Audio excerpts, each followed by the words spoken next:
मेरी बात सुनिए सर, मेरी कोई गलती नहीं है सर, मैं आपको सब बताता हूँ। मैंने पहले ही कहा था सर, पर बद्री नारायण नहीं माना। पहले वहाँ तालाब था, ये बात बिल्कुल सही है सर, लेकिन सबको घूस देकर उसने बिल्डिंग पास करवाई सर। सर, इस फाइल में ऑफिसरों को दिए गए घूस के सबूत हैं और इसमें सॉइल टेस्टिंग के घूस का सबूत है और इस फाइल में कॉर्पोरेशन में खिलाए गए घूस के डिटेल है सर।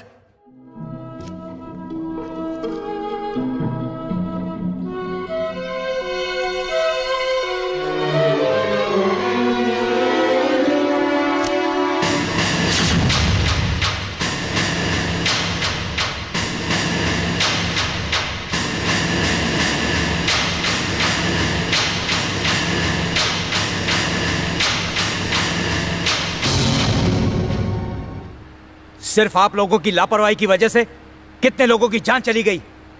212 लोग मर चुके हैं, 113 लोग हॉस्पिटल में अपनी जिंदगी से लड़ रहे हैं। कलेक्टर साहब, वहाँ पर तो पहले से ही तालाब मौजूद था। उस तालाब को भर के कॉर्पोरेशन ने उसे कचरा डालने की जगह बनाई और वो भी इनके डिपार्टमेंट ने। फिर इन्होंने रिश्वत लेकर उस जगह को बिल्डर को बेच दिया।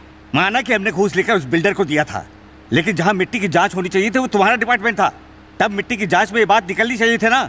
जानते हो कि उस जगह पे इतनी बड़ी बिल्डिंग नहीं खड़ी की जा सकती, तो तुमने भी घूस लेकर मिट्टी की जांच की फर्जी रिपोर्ट क्यों बना दी? मुसीबत यही है, तुम दोनों के डिपार्टमेंट की वजह से हमारा भी नाम बदनाम हो रहा है। अच्छा, तुम तो दूध के धुले हो ना। 20 लाख की रिश्वत लेकर उस बिल्डिंग को किसने पास किया था? इतना ही नहीं, 40 लाख की रिश्वत लेकर एनओसी भी दे दी। चुप रहो, तुम तो ऐसे कह रहे हो जैसे पूरे 40 लाख मैंने रख लिए हैं। डीई साहब को 25 दिए थे और एडी साहब को 7। बाद में मेरे लिए क्या बचा? खाक।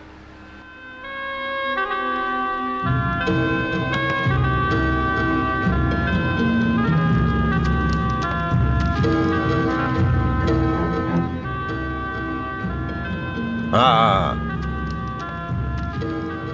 क्या चल रहा है? इंक्वायरी चल रही है। कलेक्टर साहब, तुम्हारी लड़की की मेडिकल की फीस के लिए 5 लाख रुपए तुमने मुझसे लिए थे ना, मालूम है ना? मैंने वो क्यों दिए थे? अगर मैं ऐसी जगह फंसूं तो तुम संभालो।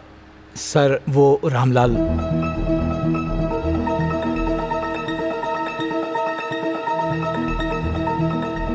क्यों भाई, ये सब कुछ सुनकर तुम्हें शौक लगा ना? कलेक्टर भी दूध का धुला नहीं है। ये जो फाइलें हैं ना, मेरा कुछ नहीं उखाड़ सकती। यहाँ सब बिके हुए हैं, यकीन नहीं होता ना?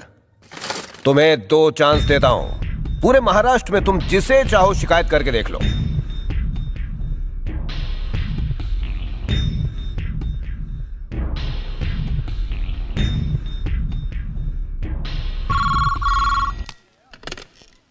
हेलो, ये कमिश्नर साहब का ऑफिस है? यस सर, कल एक अपार्टमेंट के गिरने से कई लोग मर गए थे।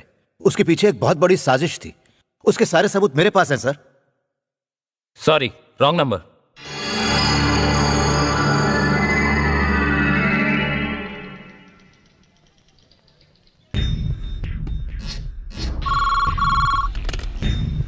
ये सचिवालय है ना? होम सेक्रेटरी है क्या? जी बोलिए।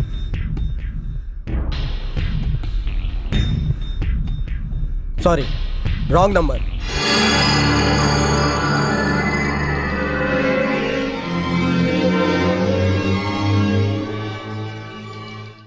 क्या हुआ? उसने रॉन्ग नंबर कहा ना? मैंने कहा था ना, सब बिके हुए हैं, सबको खरीद रखा है मैंने, सब गुलाम है मेरे।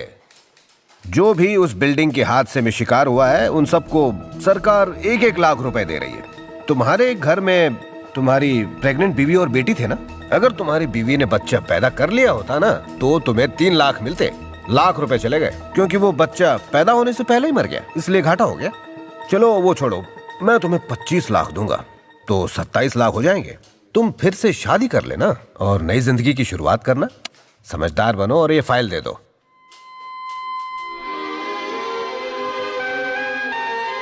अरे, पैसे नहीं लोगे क्या?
स्टूडेंट्स में मैंने यूनिवर्सिटी से अपने सर्टिफिकेट्स दोबारा निकाले और पढ़ाने की नौकरी कर ली। मैं कॉलेज में एनसीसी का मास्टर बन गया। पूरे साल में 200 लोगों को तैयार करता था ताकि वो पूरे महाराष्ट्र के हर सरकारी दफ्तर में नौकरी करें। इन्हीं स्टूडेंट्स से मेरी ये बगावती सेना बनी, ACF, एंटी करप्शन फोर्स।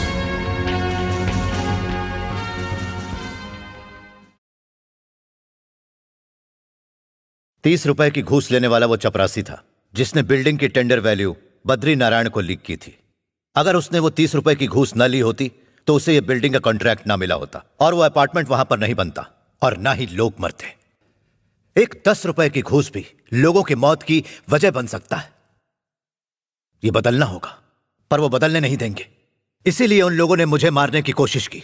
वो बद्री नारायण के लोग थे। अगर आप चाहते तो 1 मिनट में मार देते, पर आपने ऐसा नहीं किया और आज भी आप उनसे बदला नहीं लेना चाहते। अब दोबारा पहले जैसे ही हालात पैदा हो गए हैं। आपके सारे किए कराए पर पानी फिर जाएगा। वो मंदिर के बाहर वो ऑटो वाला कितना खुश था। उसी तरह गरीब आदमी की खुशी कहीं अधूरी ना रह जाए। आज के बाद मैं तुम्हें कभी नहीं रोकूंगी।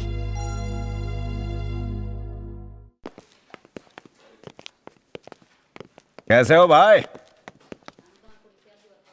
तुमने पहचाना मुझे? तुम्हें इस कुर्सी पर बैठाने का जिम्मेदार मैं ही हूं।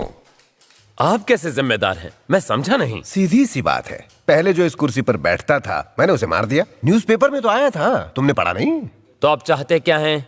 बस एक सिग्नेचर चाहिए इस फाइल पर, और कुछ नहीं।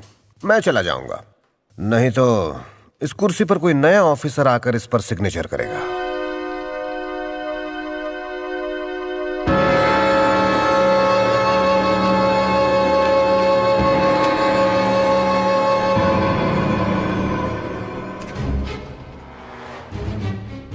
ये हुई ना बात। इसके लिए इनाम तो बनता है। पूरे 5 लाख हैं, अलमारी में रख लो इसे। नहीं चाहिए, बस आप जाइए। हाँ?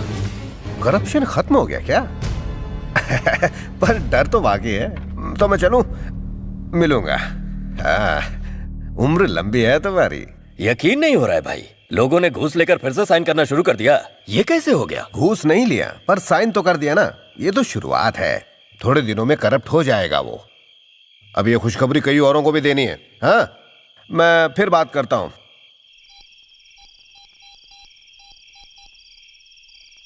हेलो, दूधराम महाजन घर पर है? अच्छा हुआ आपने फोन किया। महाजन साहब पिछले 1 घंटे से गायब है और पता नहीं कहाँ चले गए हैं, और फोन भी नहीं लग रहा है। चिंता मत करो, आ जाएंगे। हेलो हेलो सर, मैं बड़े भैया के घर से बोल रहा हूँ। भैया ने आपको फोन किया था क्या? नहीं तो वो पिछले 1 घंटे से गायब है। उनके चप्पल तो घर पर है पर वो नहीं है। सलीम पंजा और नागनाथ भी 1 घंटे से गायब है। जिन्होंने ऑफिसर को किडनैप किया था, लगता है उन्हीं लोगों ने गैंगस्टर पर हमला किया है। आप अपना ख्याल रखिएगा।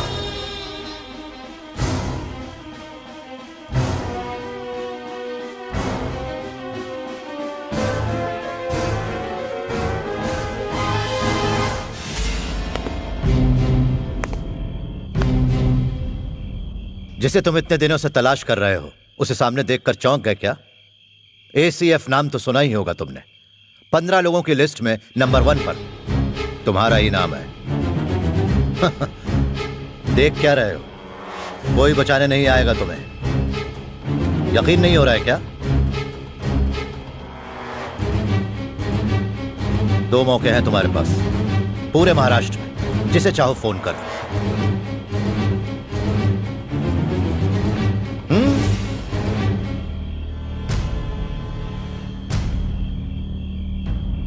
हेलो, मैं बिल्डर बद्री नारायण बोल रहा हूँ। ACF का रामलाल मुझे किडनैप कर रहा है।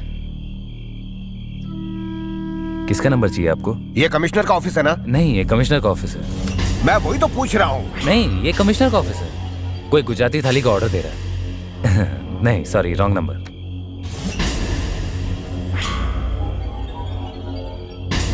Sorry, wrong number.